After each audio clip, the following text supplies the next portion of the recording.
Hey everybody, Sam Amico here with another edition of Hoops Wire Live on 330 to go. This is the first one of the NBA season. And what a season it's turned out to be already. Already we have our first scandal, but we have our first Cavaliers game. Got another one coming up if you're watching this live Friday night at Brooklyn against the Nets, who were blown out of the gym by the Charlotte Hornets in their opener. And the Hornets aren't exactly a contender. And by contender, I mean playoff contender. So Nets are a young team. I thought the Cavs on hoopswire.com, I wrote about how I thought they looked overall pretty good, very difficult situation going into New York for the season opener. Knicks had a couple guys missing, but the Cavs were incredibly undermanned. I don't want to say incredibly, but you're talking about your all-star point guard, which when you're missing your point guard, all-star or not, Darius Garland gets to wherever he wants for the most part on the floor. It changes the whole dynamic when he's not out there. And I thought the Cavs gave a pretty good showing. Anyway, probably could have done a better job rebounding. Jared Allen has this dark cloud over him now after grabbing 4 rebounds in New York about a year and a half after he said the lights were too bright in New York City. So, the narrative immediately overreaction, Jared Allen is too soft kind of stuff. So, we're going to be doing this all the way. Baseball is going to end and then start again before we're done with the NBA regular season. So long way to go. Middle of April, we're going to go through Thanksgiving. Well, Halloween, of course, which is exciting for everybody. And then Thanksgiving, which is particularly exciting for me because it's unlimited eating. Christmas, Valentine's Day, I'm sure I'm missing some in here, and Easter, daylight savings change, and then changing back before the end of the regular season. Okay? So in 2 weeks, no one will remember the Cavs opener. I don't think. I would hope that nobody's saying that was as good as it got. But I thought for the most part they looked pretty good. The Kenny Atkinson said after we got to do a better job on the boards. At their film session yesterday, they talked to Jared Allen about that. Which is kind of a surprise. I mean, Jared Allen's pretty much a walking double-double, right? And one of those double-doubles, he's not going to score a lot, but he'll get you 10 points and 10 rebounds. Some games he gets you, 20 and 15. But just didn't look ready that game. Not a big deal. Going back to Brooklyn where his career started. And I know the fans like to accentuate the negative, but I thought there was a lot of positives out of that game. Obviously, Donovan Mitchell going crazy in the third quarter, scoring 21 of his 31 points. The Cavs I thought they were done, early third quarter, down double digits. Donovan Mitchell comes back and brings them back almost single-handedly, puts them up by a point. I just think that they ran out of gas at the end. They were, with like a minute left, they had a wide open 3. Mobley had a 3, a good look at a perimeter shot, just didn't drop. And that would have cut it to 1. So, it's just one game. I would say 90% of what I saw from the Cavs, I liked and thought it was a positive thing. The only disappointment was, well, they're not going to start 15-0 again. So, you know what? 15-1, here we come. But I think the positives, obviously, Evan Mobley probably took 5 of the first 6 shots, looked very comfortable, was very aggressive. That went away in the third quarter a little bit, but that was basically because Donovan Mitchell was on fire. And when a guy's on fire and, erupts like that for 21 points in 12 minutes, you tend to go away from other people, and that's okay. It brought the Cavs back. So we're going to see a lot of that. I don't think we can judge the Cavs. And I will say this about Jared Allen. We can't judge him until Darius Garland's out there, because those two have an amazing connection. Okay, so you take Darius Garland out, now all of a sudden you're moving Donovan Mitchell over to the starting point guard spot. That's different than what the Cavs are used to running. They have a different person out there running things, and a guy who, while Donovan Mitchell, I think, does a great job at the point guard spot, not a natural point guard. So Cavs at Nets, Friday night, 7:30 in Brooklyn. 4 of the Cavs' first 5 games were on the road. They come home Sunday night for the home opener, which is good because that means you can quit watching the Browns early. Although, the Browns 31-6 over the second worst team in the NFL. So I guess that should be their motto this year. We're not last yet. There's plenty of time in that season too. But the Jets and the Dolphins clearly are bigger disasters than even the Cleveland Browns, which is hard to, you know what? I look at the Browns record, I see 2-5, and then I look at some of these teams that were supposed to be good. The Ravens, for instance, what are they, 1-5? And some of these other teams across the league, and I'm like, well, these guys are 2-5, or they're 3-4, and they were supposed to be really good. The Browns weren't, and they're 2-5. Does that make them good? Does that mean they're supposed to be good? No. All right, I'm just rambling on about a topic that I think is frustrating for everybody in Cleveland. So back to the Cavs. 4 of the first 5 on the road. They obviously got one out of the way against the Knicks. And then Brooklyn, and then home opener against Milwaukee on Sunday. Then the night later, they immediately after that Milwaukee game get on a plane and head to Detroit. And we'll face JB Bickerstaff, Karis LeVert, and I think that's it from former Cavs with the Pistons on Monday night. So yeah, a lot of tough schedule. And then after that, 2 nights later, they go to Boston to face a very revamped, not nearly as powerful on paper Celtics team with really just Jaylen Brown, with Jason Tatum out supposedly for the year after tearing his Achilles. And then they don't have Porzingis anymore. Drew Holiday, Al Horford, all those guys who always hurt the Cavs are all gone. And Boston is trying to act like they're not going to undergo a rebuilding year, but still always dangerous. Jaylen Brown's a good player.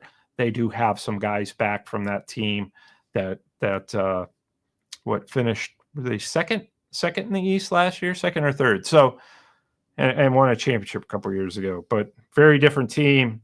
And the Cavs will get a firsthand look at them in Boston on Wednesday night. So not an easy schedule because so many games are on the road, and in the NBA, that's a tough task. So, it might be a little bumpy here at first. I'm old enough to remember when the Michael Jordan Bulls started like 1-6 in the regular season, then of course went on to win the championship anyway. But back then, of course, we didn't have social media, but still people were freaking out on TV, newspapers, chisel and granite, so now we just have a lot more voices freaking out. Somebody told me the other day, boy, social media is all over Jared Allen. I said, yeah, I can't look at that anymore. By social media, I think they mean Twitter. Of course, I'm on Facebook on 330 to go and Hoopswire on Facebook, but Twitter, I just can't do it anymore. I'm like, I already know what everybody's saying, and I can't calm down the narrative. I've tried. Fan is short for fanatical. So be fanatical, overreact, do your thing. Sports writer is short for old guy. And I try to bring perspective to no avail half the time. But the things I did like about the Cavs, most of all, I said it this way, and I have a hard time explaining it. But let's say the roles were reversed. Let's say the Knicks were in Cleveland to open the season, and they were missing 2 starters, Darius Garland and DeAndre Hunter or Max Strus, take your pick. And whoever doesn't start between Strus and Hunter is your best guy off the bench.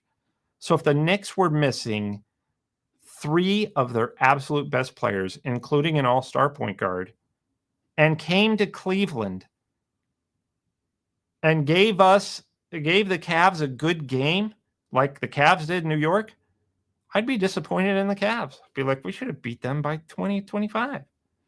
So that spoke volumes to me about the Cavs. They look to me like, when healthy, assuming they get there, are the team to beat in the Eastern Conference. And I thought that after game 1. Nothing about game 1 changed my mind. I thought, well, the Cavs might, moving forward, maybe will need their best players to beat the Knicks in New York. Maybe. Because that game could have gone either way.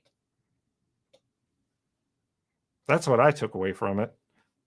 So long to go. So many things can and will happen. I don't know about the Cavs, but there's going to be trades before the February trade deadline. Think about that. We'll have gone through Thanksgiving, Christmas, New Year's, almost Valentine's Day before the trade deadline, before the deadline to make trades. Last year, Cavs were rolling.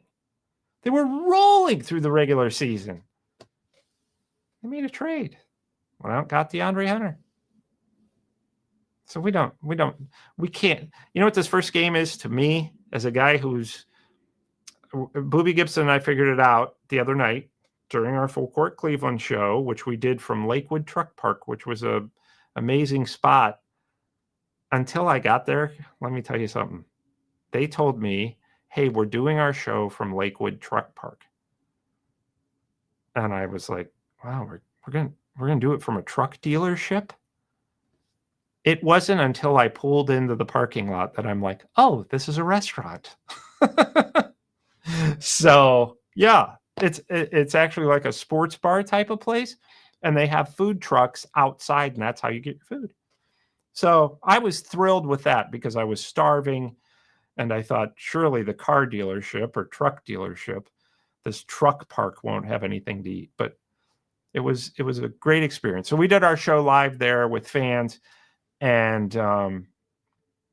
there was something I was going to tell you about Booby Gibson. I have no idea what it was, other than, he kind of said as a former player, we view these first few months, and he said, we're going all out, don't get me wrong, but mentally you play the long game and you realize what's in front of you.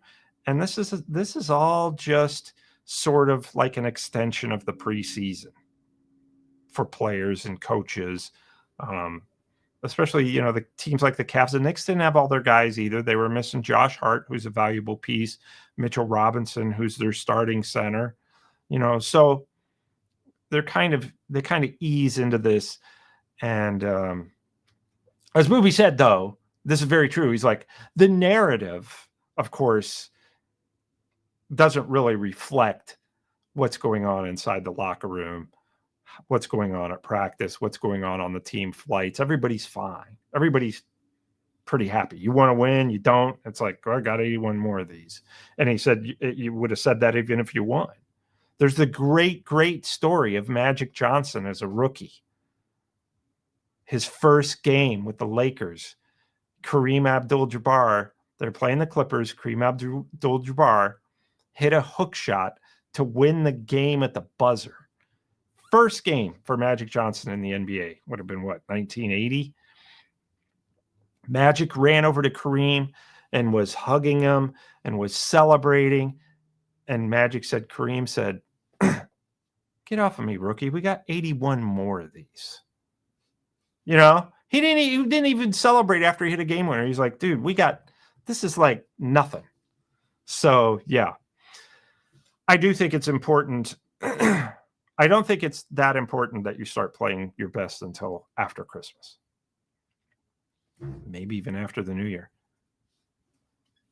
Okay, what were the Indiana Pacers started 11-15 last year? I wrote them off. I'm like, wow, the Pacers went to the Eastern Conference Finals. That was obviously a fluke. Because if you remember, they went to the East Finals the year before, got swept by the Celtics. So 11 of 15, 11 and 16 or something like that. Might even been 11 and 18. If I had access, well, it's not really that important, but my point is they played terrible. And I think it was the worst start ever for a team to go to a Game 7 of the NBA Finals. So 15-0 doesn't matter. 11 and 15 doesn't matter. What matters, especially if this Cavs team, is you're playing your best basketball when it means the most. It's a great line from Celtics Hall of Famer, former NBA coach, Kevin McHale. I remember asking him, I think he was the coach of the Rockets or the Timberwolves at the time. And the Cavs had a younger LeBron. And I said, what does this team have to do? And he said, look, I've been there 1,000 times. All you need to do is play your best in April and May and June. Does that make the regular season meaningless? No. Because you're developing habits when you're a team that expects to contend like the Cavaliers. You're developing habits. You're, fighting through injuries. The things that we saw the other night in New York, Cavs had 3 guys out, right? Well, guys like Jalen Tyson, the rookie Tyrese Proctor, who I thought looked very comfortable, and there's another young guy. Well, obviously Sam Merrill. Your role players are getting an opportunity to play very important roles in these games, and that can bode you well that by creating depth during the regular season for the playoffs. So why does the regular season matter? That reason. You want to build good habits. You want to use the entire season to, and you know what? For teams in contention like the Cavs, if you're doing something and you see it's not working, or you're starting to lean a certain way, like, oh, we're doing too much Donovan Mitchell hero ball, you have time to fix those and create new habits while trying to win games. Whereas in the playoffs, you don't have time to do that. It's like, this is our team. How do we adjust a little bit? The regular season, it's like we have 3 weeks to adjust while trying to win games and keep a higher seed in the Eastern Conference. Last year, I remember everybody was complaining. People would put on my Facebook page, oh, the Cavs lost this game. Now the Thunder are going to be the number 1 seed in the NBA with home court advantage. And I'm like, you're way ahead of yourself. So to me, and I think I've said this on this show before, so this is where Steve all of a sudden cuts to a commercial break to keep me from repeating myself. But the next best thing to get into the finals is not getting to the East Finals or West Finals or whatever. Next best thing is a regular season full of fun, because that's your biggest chunk. Now, as a guy who's going to like the Cavs, whether they finish 1-81 or 81-1, and just be grateful that there's pro basketball in Cleveland, I know I'm rare in that sense, whereas everybody else is like championship or bust. I get that too, but I just enjoy the essence of the game, so to speak. So I'm not, and I've seen the Cavs win a championship. I covered that every season, wrote a book about it. So I've been there. It's great. But to me, I just enjoy the process of getting to wherever they go. Last year was the first year the Cavs got bounced in the second round that I don't want to say I didn't care, but I didn't freak out. I wasn't like, people are calling me, what happened? What happened? Like, I don't know. It's the playoffs. Point guard was compromised with a broken toe. Pacers were more physical. They figured things out. It wasn't just against the Cavs. Pacers took Oklahoma City to a Game 7. They got hot at the right time. They started developing good habits after that 11-15 start. From January, people didn't realize this, from January 1st on, the Pacers had the best record in the NBA. So they used that early part of the regular season not to panic, get things figured out, and then took it from there. And that's what the Cavs are going to look at to do this year. Ideally, that's what you'd rather do. If you have your option, as opposed to starting 15-0 and then losing in the second round, you'd rather start 11-15, get to the finals, get to the Game 7 of the finals. So Obviously, we know all that. Now, okay, so I think the Cavs are covered. Evan Mobley, I went on the Big Factor this morning with kids who were like young enough to be my kids, but they work at the Big Play Network, which is part of the network that broadcasts the Full Court Cleveland show that I do. So I agreed to go on, and the first thing they said is, what's Evan Mobley's ceiling this year? And I said, first team All NBA. He's not going to win NBA MVP. I've heard that, but I doubt that happens. There's just too many other guys: Jokic, Shai Gilgeous-Alexander, Luka Doncic, Giannis Antetokounmpo. There's just too many other guys. But I think Evan Mobley, they made a big deal about it because I said I think he can be first team All NBA for sure. Because you're talking about the reigning defensive player of the year, what we saw from him the other night offensively. And if he can do that along with Donovan Mitchell and Darius Garland, yeah, the Cavs are going places. I think they're going places even without that happening. But if Evan Mobley gets to first team All NBA, yeah, they're definitely going some places. So obviously we have this huge gambling scandal in the NBA, which I'm sure you're probably already tired of hearing about. The Terry Rozier, of course, from Shaker Heights, thing didn't surprise me as much because Terry Rozier was already being, I didn't think he was a target in the FBI investigation, but he was a subject, which means he was potentially involved without his knowledge. But, being arrested, he was very aware of, allegedly, of what he was doing and what was taking place. And I wrote something that let me start with Chauncey Billups shocked me. I mean, Terry Pluto wrote a story today, and I remembered this and thought about it too. The Cavs offered Chauncey Billups in 2017 after David Griffin left. They offered him Dan Gilbert offered him the general manager job. And it was like a week-long thing, 2 weeks. Is Chauncey Billups going to take this job? He ultimately declined. And the Cavs then hired Kobe Altman a couple weeks after that. So what a great stroke of luck for the Cavs that Chauncey Billups turned that down and that Kobe Altman, because I think Kobe Altman's done a fantastic job. I don't know how Chauncey Billups would have been as a GM because he hadn't been one up to that point. He still hasn't been one. I thought he's done a really nice job as a coach of the Trailblazers after people ripping him for a little bit. I thought the Blazers were a problem last year and were on their way, and they still could be. But to have your head coach one game, the coach coaches a game, and the next morning he's arrested. One game this season.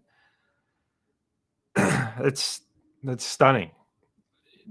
Chauncey Billups had been not mentioned in any of this before. And then, of course, Damon Jones, who I've had, a working relationship with over the years. I haven't talked to him in a couple of years, 4 or 5 years probably, but was always very supportive of my work, very, encouraging, good guy.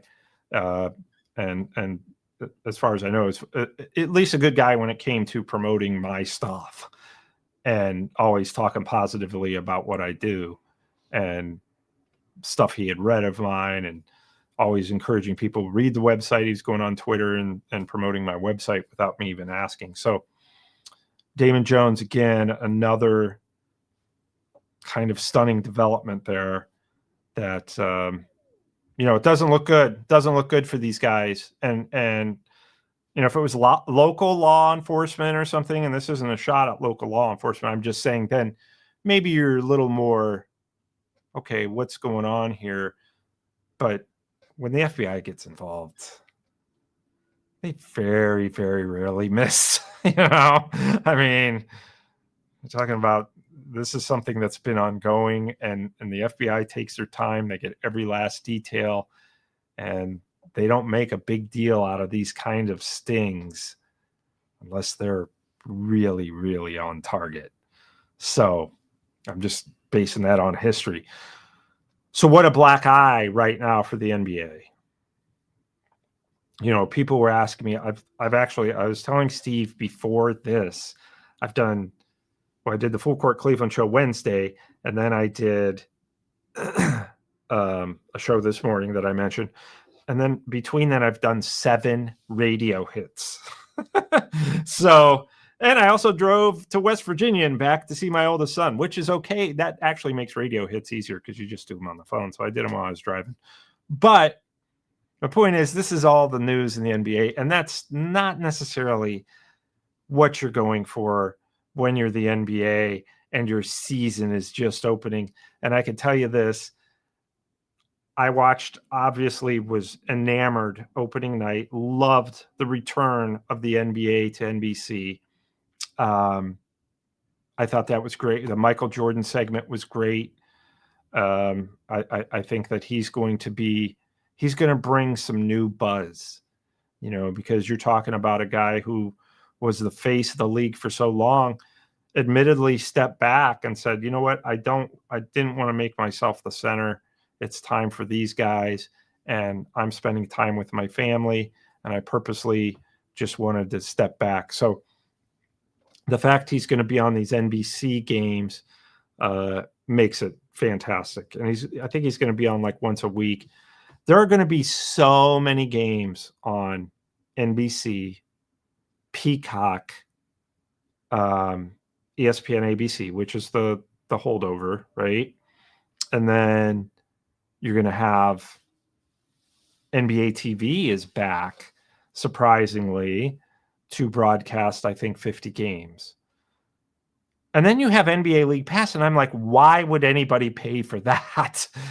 If you do, great. But I'm just like, why would you pay? There's like games on every night. Tonight is the debut of the NBA on Amazon.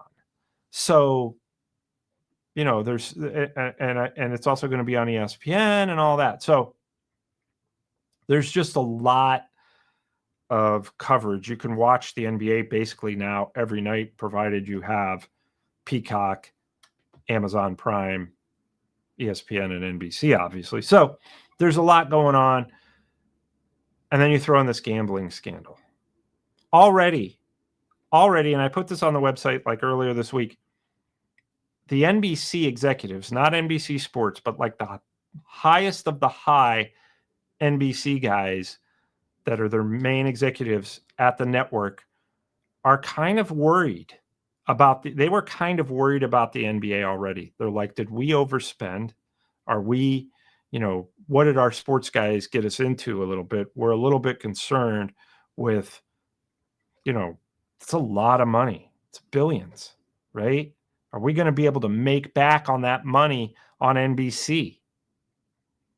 Amazon Prime, I think, is going to lose money on the NBA. The regular season basketball, while you and I are very in tune with it for the most part.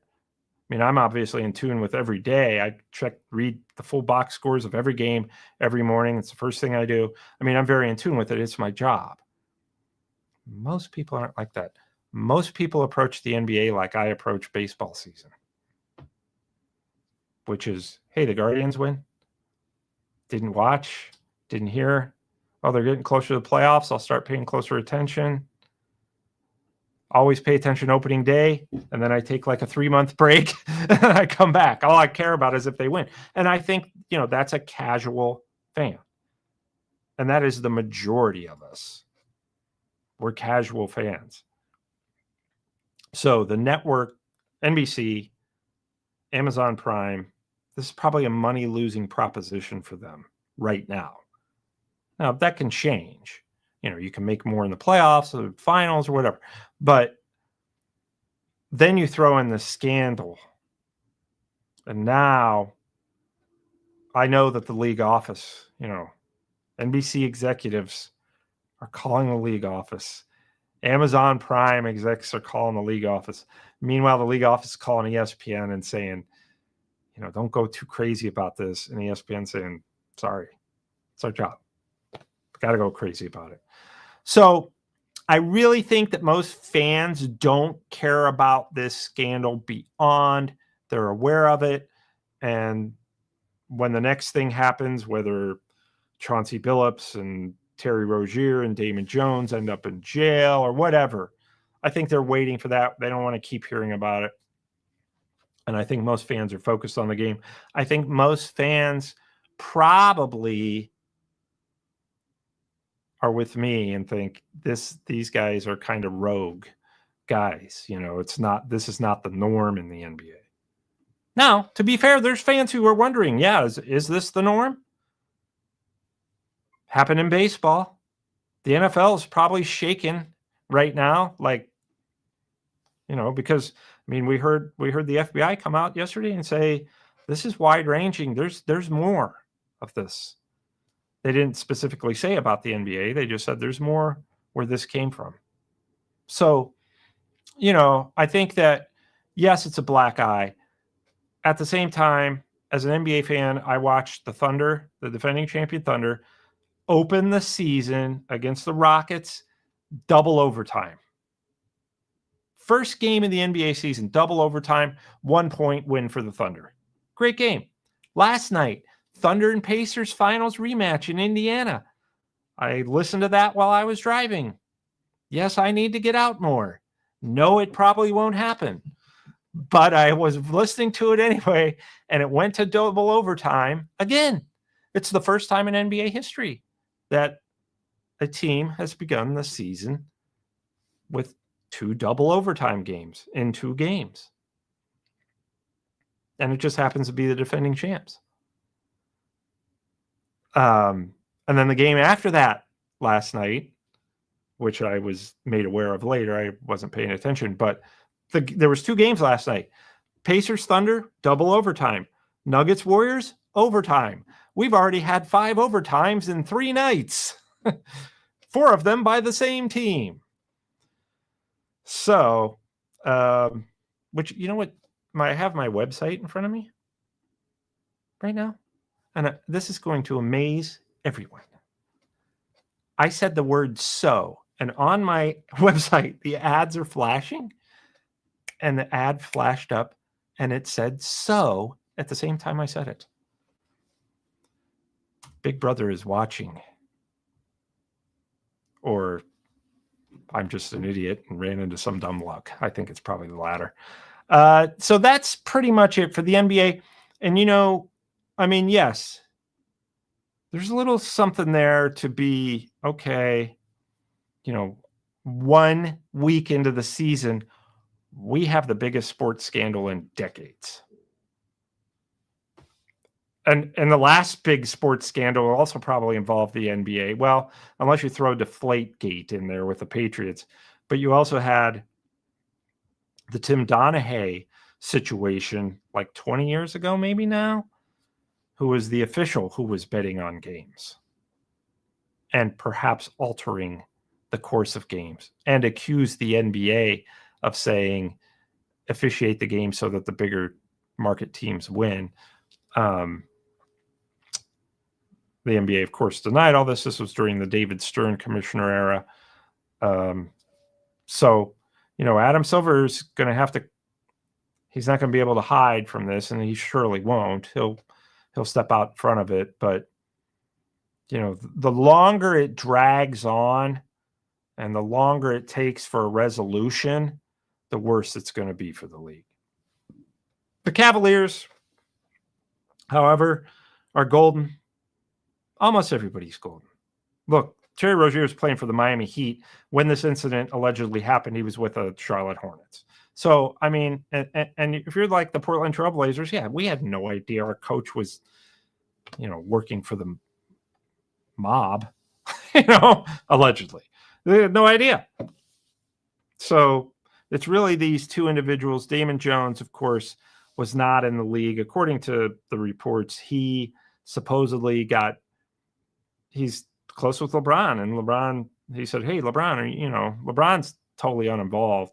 But Damon Jones used information that LeBron wasn't going to play and gave that to gamblers. And LeBron probably didn't even tell him. Damon Jones just had other avenues of finding out, or maybe he asked LeBron directly, and LeBron's just like, I'm not going to be able to play tonight or something. So those 3 guys are the only guys who have been implicated. The FBI has not indicated that anybody else has been involved in the NBA. There could be other people outside of the NBA who are involved who have not been arrested yet. So, you have to look at this like, okay, the NBA, NFL, MLB, all of pro sports have embraced gambling. My show with Booby Gibson's on FanDuel Sports Network, right? So all of these sports have embraced gambling. What I thought was interesting, or what I find interesting, is before gambling, or before they partnered up with gambling, none of this stuff happened. So why is it all of a sudden happen now? We saw it happen with the Guardians pitchers. Now that you're partnering up with gambling, what's going on here? Why is this a problem all of a sudden? I don't think you're going back. I don't think you're going to say, you know what, no more dealing with FanDuel or any of those, because they help fund the league. So, what's amazing is the NBA goes over this extensively with their players and coaches before the season and officials. So Charles Barkley and Shaq inside the NBA now on ESPN, they haven't changed a single thing except for the logo from TNT to ESPN, which is good. And I have a story on the website on hoopswire.com that Charles Barkley and Shaq really, really sounded off on the guys who are involved in this. And Shaq played with Damon Jones, has a personal relationship with Damon Jones and Chauncey Billups. So he said, super disappointed in these guys. But anyway, no need to belabor that point. I'm excited. I was excited watching the Cavs the other night. In the loss, I thought they looked good. And I think they're going to continue to look good. They're not going to win, 15-0. But last year, if you remember, they had 3 winning streaks of at least 12 games in a row. I suspect that they could potentially match that again. But Donovan Mitchell said this the other day. They are going to have this dark cloud over them all season. Not in my eyes. They can do no wrong in my eyes. Because I just love watching them play. But nationally, the narrative, locally in Cleveland, and here in the 3-3-0 to go, the narrative that I hear is it doesn't matter what they do in the regular season. And I get that narrative. I would encourage you to enjoy it anyway, because it's tons of fun watching them play. I think that they play basketball the right way, the way you read about it in Wikipedia, with probably a few more threes. But the guys, they're great guys. They represent the organization and the community well, incredibly well. So that's why I get behind them and support them and hope they win a championship. If they don't, it's not because they didn't try. It's not because Jared Allen's going out there and people are like, oh, you're too soft. You know what? Maybe, but who you going to want to trade Jared Allen? Let me know who you're going to get for him. Let me know who you want. People say that to me. They say, do they need to trade Jared Allen? I always say, for who? Well, no, I don't. I have no idea who they would trade him for that would be an upgrade. The guy's usually a walking double-double. Usually. Can you find another guy like that? And if you can, is that other team going to agree to trade? When you call a team and say, I want to trade this guy, they're wondering why. So they're like, okay, you want to trade Jared Allen to us? Why do you want to trade him to us? You don't like him, so why should we like him? It's not NBA 2K. You're dealing with a lot of personalities here, and it is not easy to make a trade. I hate to disappoint you, but it's just the way it goes. It's just the way it goes. Why did the Atlanta Hawks trade DeAndre Hunter to the Cavs? He's a little bit injury prone. We're probably overpaying him. We're not going anywhere. He's not taking us anywhere. Now, that wasn't his fault, but if you're Atlanta Hawks, that's what you're thinking. They're not giving him the Cavs because they think he's amazing, So, anyway, I think he's amazing, but the Atlanta Hawks clearly did not. Nor did they think poor George Niang was amazing either, because he got traded to the Celtics, and before he even put on a Celtics uniform, they traded him to the Jazz. It's the life in the big city, right? All right. Well, on that note, there's been or there will be plenty more games, plenty more to talk about, and I encourage you to check out hoopswire.com and be like my mom. That's about all the rapping I've got. I'm sorry to say. I know Steve's a big rap fan, and I felt miserably short. and frankly, I can't even guarantee my mom looks at the website. So, none of it. It was all for naught. But anyway, we will have more basketball games and more fun. Enjoy the rest of the high school football season. Some amazing teams in the area, including my alma mater, the CVCA Royals, have been just fantastic. And whoever you root for, a lot of fun, great for the kids. So, and of course, a great football show here on 330 to go. So I will be enjoying that myself this weekend. And I would encourage you to check it out and check out the high school football show. And this show, same time next week, right here on 330 to go. Thanks so much for joining. We'll talk to you then.